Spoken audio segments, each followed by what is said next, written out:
I didn't write anything down. I don't really know what to say other than what's already been said. Um, you know, we had many alumni there from our teams. I can't even tell you how many showed up. Our captain from our 2008 team flew out there for the whole time. We had one of our team members from our 2003 team there. I think within 35 seconds of them calling our name, thanks to texting, every alumni from our team knew that we had won, and then the phone calls and texts just kept pouring in. It doesn't seem real yet. I don't think it's gonna for a while, but it sure was great hearing that second place team announced, and it wasn't us. That was, or the third or fourth, yeah, exactly.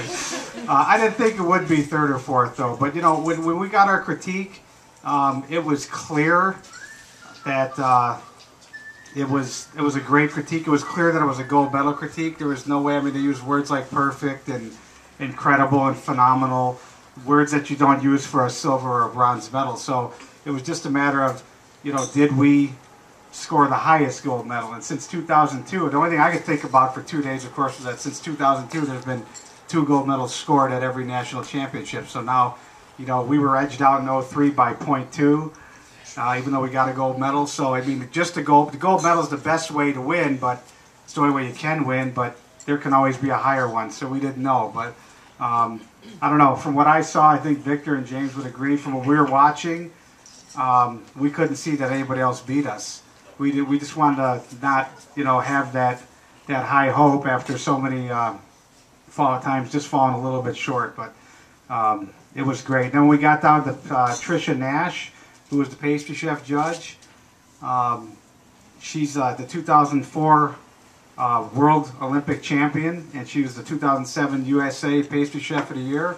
And she put her head down, and I thought, oh darn, although I thought another word that I can't use. And then she lifted her head up and she said, it was the best dessert I've ever had at any competition, and it was perfect, and I really don't have anything else to say about it. And the whole menu is important, and our menu is great, but it's almost gotten to the point where the dessert is the most important course, because it's the absolute, obviously, last thing that they eat.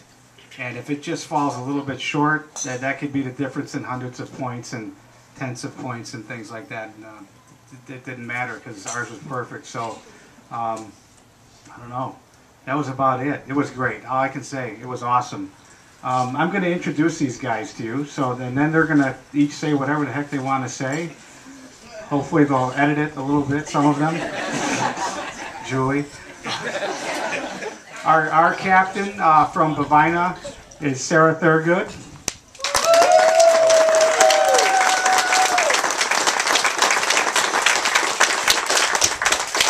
Our alternate from Brackney, Pennsylvania is Chase Devine.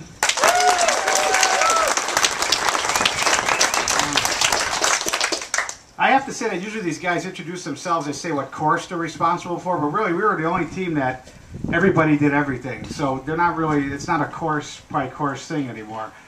They have main responsibilities, but we have Julie Hernandez from Bainbridge.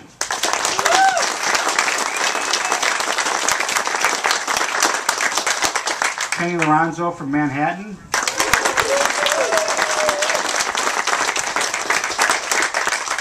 And Joe Michaud from, is it Gavinsport? Gansport. I can never get it.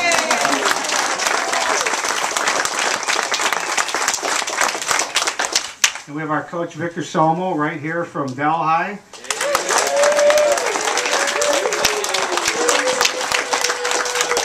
We have our assistant coach James Margiata, also right here, Long Island originally, but from Delhi.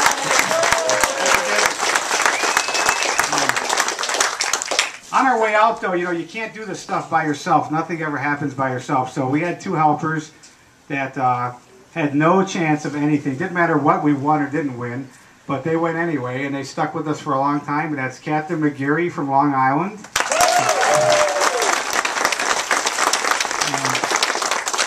Crystal Cookie Santiago from Puerto Rico.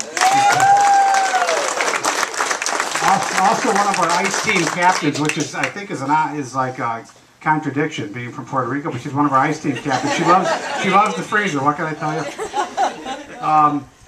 Special thanks to Brian Huxley, because he helped drive. He and James and the girls drove all of our equipment out there, which, you know, a lot of people have made comments to me that's kind of foolhardy. Why don't you ship it? Da da da da da. But we've had forklifts put through our ice cream machines before, and they've shown up the day before the competition with completely busted. And that is something you don't need to worry about when you're trying to go for a national title. So it's much better having the equipment under our control, and that's why we choose to transport it that way. I'm going to turn this over to Sarah.